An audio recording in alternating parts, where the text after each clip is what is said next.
Doc Loves the Kids, a local Kitsap County nonprofit organization established in 2015, whose mission is to provide activities, programs, and community support for at-risk youth.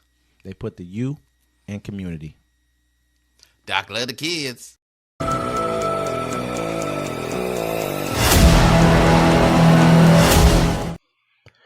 Welcome to Uncommon Courtesy.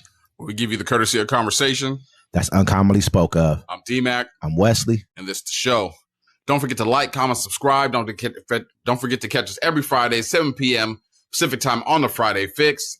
And then every Sunday on Civil Discourse. And then we got another show coming for you that we'll probably talk about on the next episode. Want to make sure we keep it low key. Don't want nobody stealing our ideas. So how you doing today, man?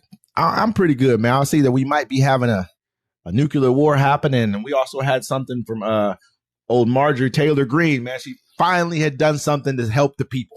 She did something. She did this before, and we never reported on it, you know what I'm saying? Because she was too busy doing DEI stuff. But, talking reckless. She stopped the one bill that was going to make it where basically it was going to make it so you could never say anything bad about Israel. Did she? Yes, she stopped that. I don't think she stopped that bill. They passed that bill. No, yeah. And I think in the House. In the House, yeah. But She's in the House. She warned, hey, with this bill, make us get rid of the Bibles, but she helped shut this one down. So Marjorie Taylor Greene helps form a MAGA mutiny to avert House bill on Israel boycott. House vote on Israel boycott bill. It's rare to see DEI rep Marjorie Taylor Greene and the Council of American-Islamic Relations unified in their messaging on anything.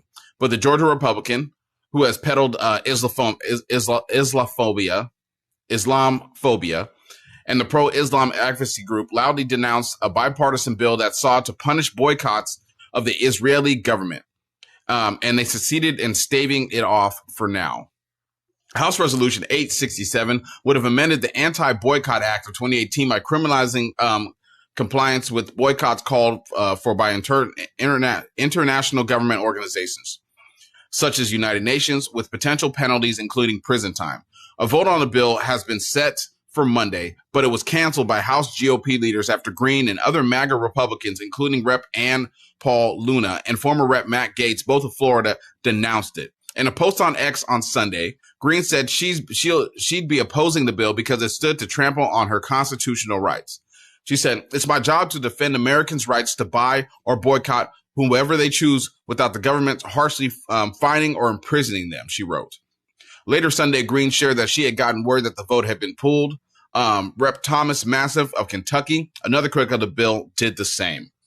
So, folks, what they were basically doing is they were going to pass this bill, and what it was basically going to say that if you boycotted anything from Israel or, basically protested Israel, they were going to, as an American, they were going to put you in, they could put you in jail for up to 20 years or fine you. Up to a couple This is million crazy, man. This has been going on for far too long, dealing with this whole Israel thing. I'm gonna sound the alarm. I think everyone needs to start going to look up everything about just Israel. Go look up 9/11. Go look up the people who were dancing in the street who were arrested by the government that year. Israelis that were arrested by the government there during 9/11. Go look up JFK. Go look up anything go look up the bombing they did of one of our naval fleet vessels. I think over near Israel. They didn't want to talk about that. They were killing Egyptians, and they didn't want to see, but they bombed it. They attacked it for a while. There's a lot to talk about. Go look up the Balfour Accords. There's a lot to talk about every nation. I don't. A recent one. I forgot to. Don't mean to cut you off. And she said, I recently wrote about Texas Governor Greg Abbott, a Republican, threatening to withhold money from the city of San Marcos over a symbolic resolution critical of Israel. But the reality is that such lawmakers appear at odds with the majority of Americans. A recent Pew Research survey found that 53% of Americans hold negative views of Israel, up from 42 about 3 years ago. There's actually I think that's the city. There's a city in Texas. They found out that the city, they were giving $5 million to Israel. You know what? They just did an accounting thing. They're like, hey, no. They found out, they're like, why is that there? So they decided, hey, we're going to keep that money and put it towards, our city, our buses, our schools. Mm-hmm. And Greg Abbott came out and said, no, you can't stop giving them the money. And if you do, I'll penalize you for it. Do you know that we've given them since, I think, 1947 or 1950, something like that? We've given them over $308 billion. By far, they're the the biggest benefactor of American aid has been given to Israel. We don't realize that. They spent massive amounts of money in our last elections. AIPAC, go look those people up as well too. I mean, there's a problem with our government in Israel. Go look up Marco Rubio and his comments on Israel. Go look up, I think it wasn't Greg Abbott, it was the guy from, I think Tim Scott or one of those, not Tim Scott, something Scott from down in Florida. In the background. Yeah, you know what I'm saying? You go pay attention to our government. Go look up Trump and even you got Biden. I'm a Zionist. This is a problem, man. Why do you think we're bombing the Houthis? Why do you think we've gone? Why do you think we went into Iraq? Why do you think we helped with Syria? Go look up Netanyahu in the 90s when he talked about that there's 3 countries that need to be taken out for us to have peace in the Middle East: Syria, Iraq, and Iran. You know what I mean? And we'll talk more about this a little bit later because we have another thing about this people as well. So, I mean, for they passed a law in the House saying that we could not speak ill of Israel. And then they tried to pass a bill here where you're going to give American citizens 20 years in prison for speaking ill about Israel. And remember, they were trying to pass a bill earlier where they were trying to say if you the college kids that protest them, we're going to have to be sent over there. They were already kicking them out. No, to go fight. To go fight. Yeah. Oh, yeah. And then you got Netanyahu on the House floor talking about these idiots, useful idiots outside talking bad about American citizens. And you got the House and the Senate members clapping about this. I mean, they got us by the tail, man. And there's a lot of reasons why they've been kicked out of so many different countries. They tried to kill the Tsar in Russia. This is why they were kicked out of Russia. You know who took them in? Germany. You know what they did to Germany during World War I when they were about to win World War I?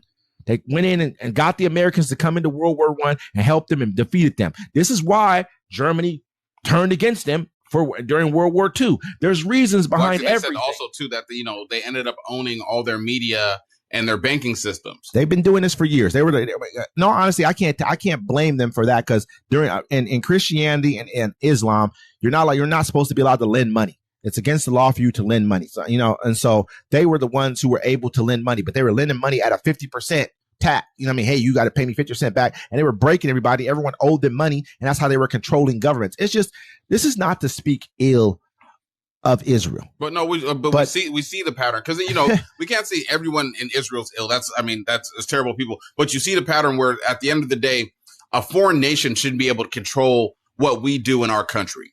And when it comes to that, then we need to look at the people that are running our country and why they're okay with this. They try to take away our freedom of speech. Now they're trying to take away your freedom to boycott and protest to a foreign nation. Yeah. That should make you worry no matter what side of the aisle you're on.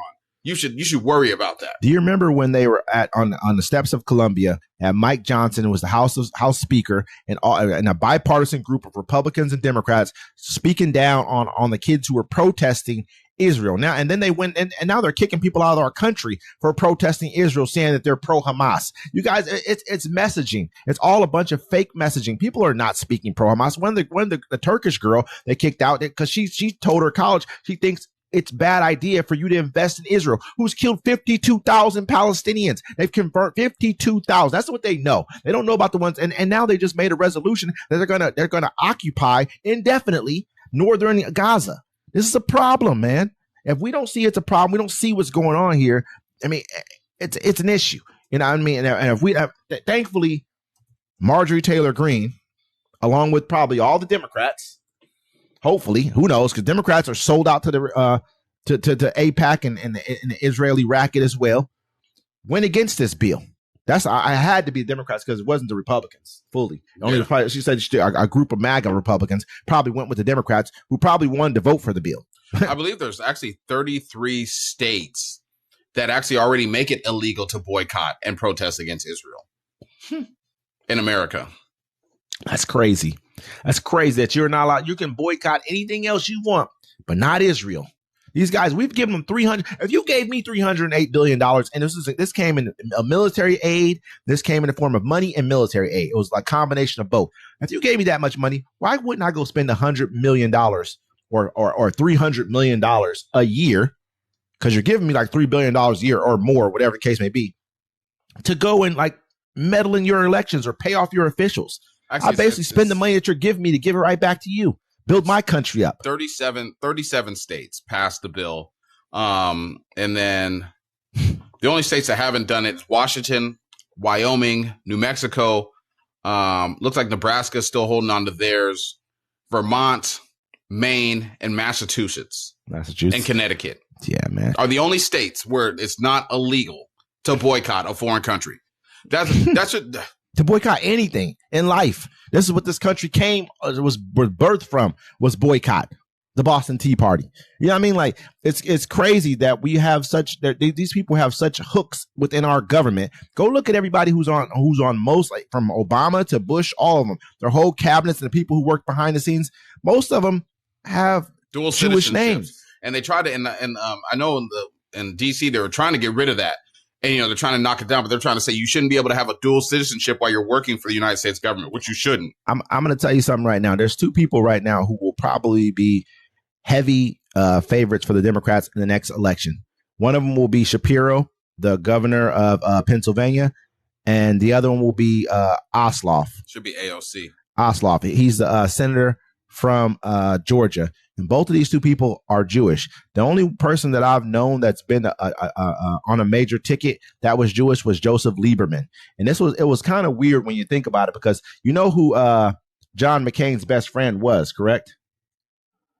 John McCain's best friend was Lindsey Graham. I was about to say. Yeah. And so why wasn't Lindsey Graham chosen? Probably because they had some dirt on him. Well, they know why. The Mossad has whoever else has dirt on him. So he picked Joseph Lieberman, who was an independent at the time.